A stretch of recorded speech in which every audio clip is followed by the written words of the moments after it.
my wife and me both are very simple where we choose clothes. We normally wear second-hand clothes, shirts or whatever. But I do have branded items. It's not that I don't.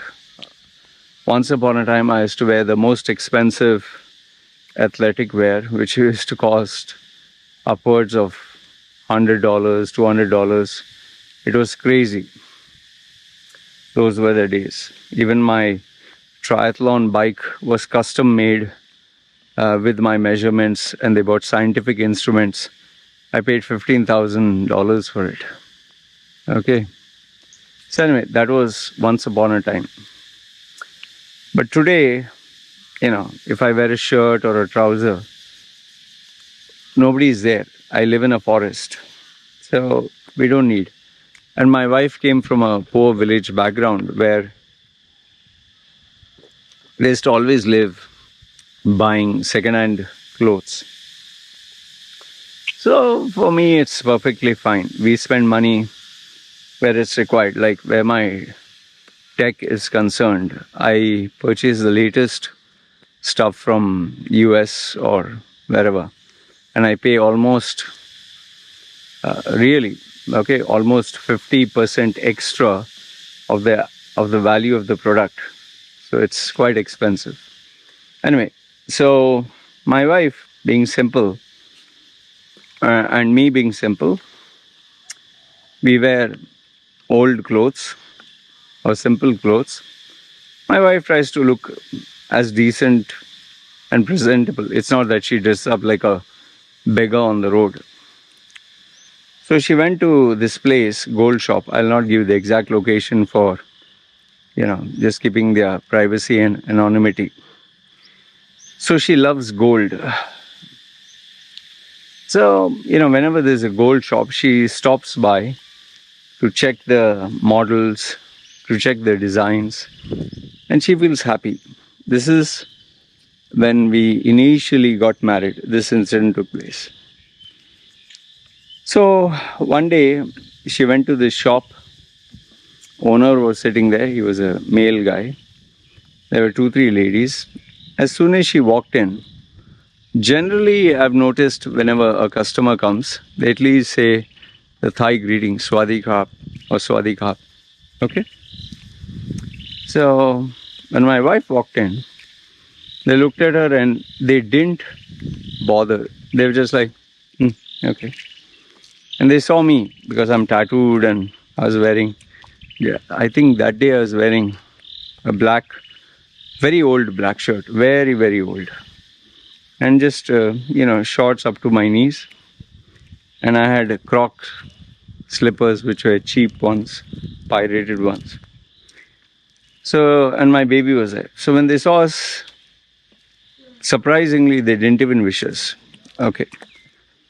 So then my wife was walking around checking the models. And then she asked the lady at the counter, how much is this? Oh, can you show me? So she said, she made this face. And she said, whatever the rate or whatever, they're speaking in Thai. And then she went to another one. And once again, she asked. She didn't bother much. And I don't know what happened. Then after she said, let's go. I said, don't you want to check everything? No, let's go. Okay. So we sat on the scooter and we drove off.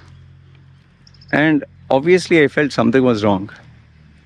So then we stopped by at Tesco where there is a food court. Okay, Tesco Mall.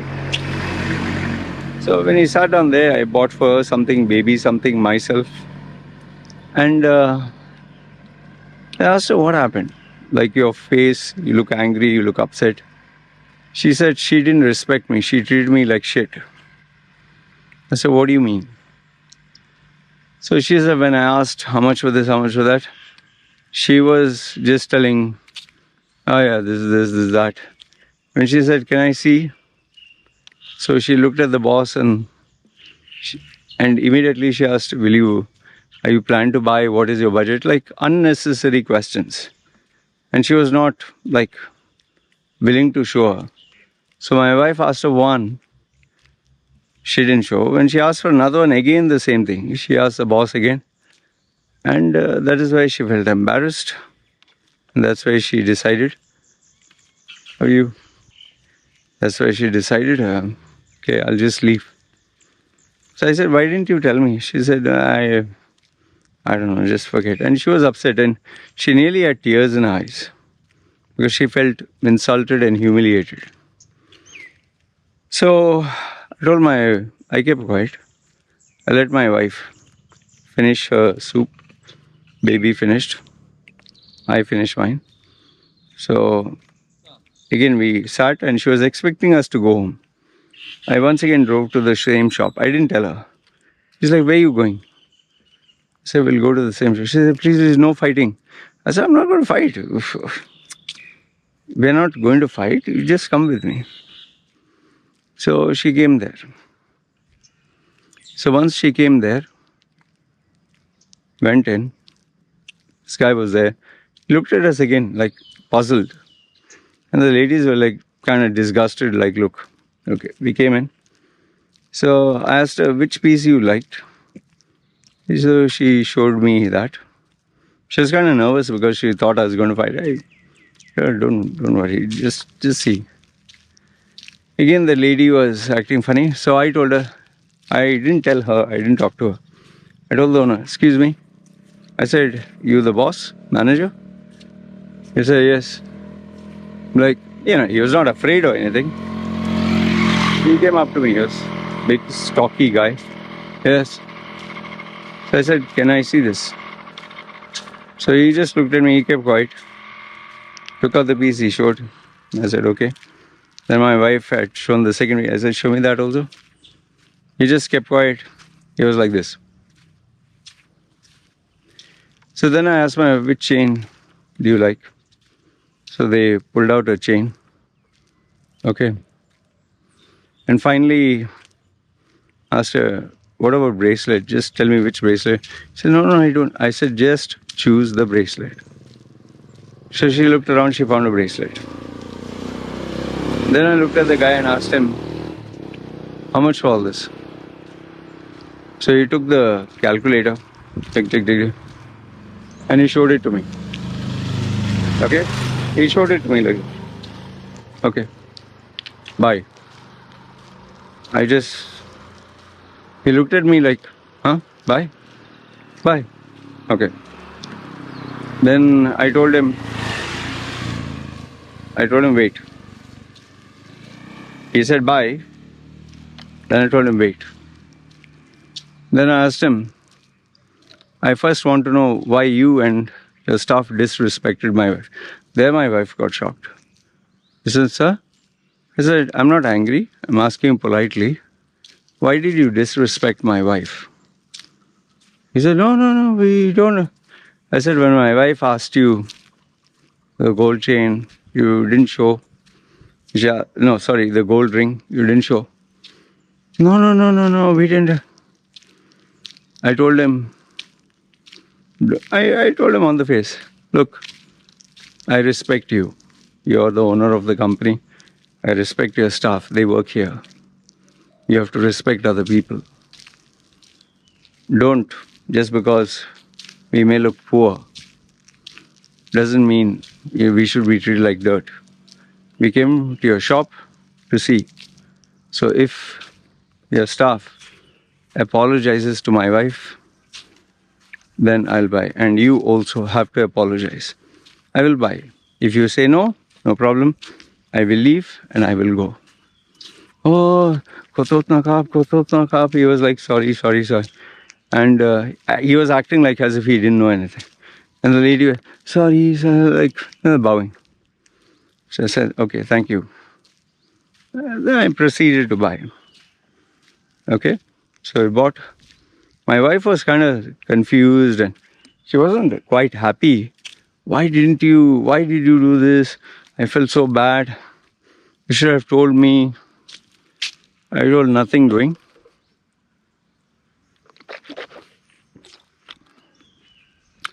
I told her, you did things your way. I did things my way. This is my money.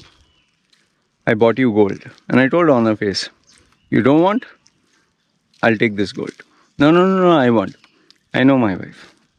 Kept quiet.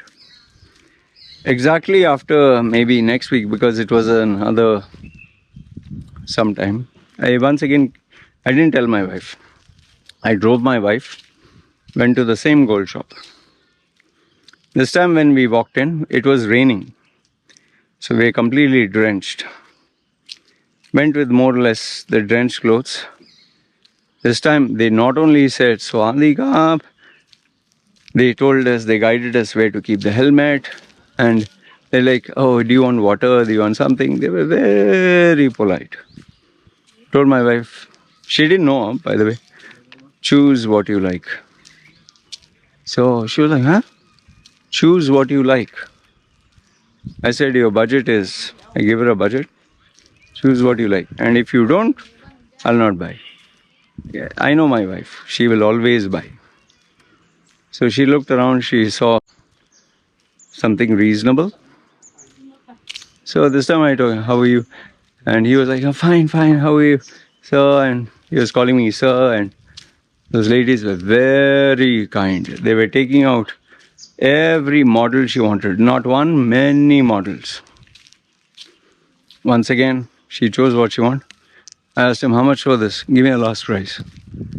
So he said this. I said, give me a discount or I'm walking off. He said, okay. Then he gave me 30% on the design or something. We again purchased it. And he was like, bye, thank you. We did this 3 times total. The second and third time, we didn't buy big. But when we went the third time, the respect was the same. They talked to us very nicely. Okay? And then we went the fourth time. This was the last time.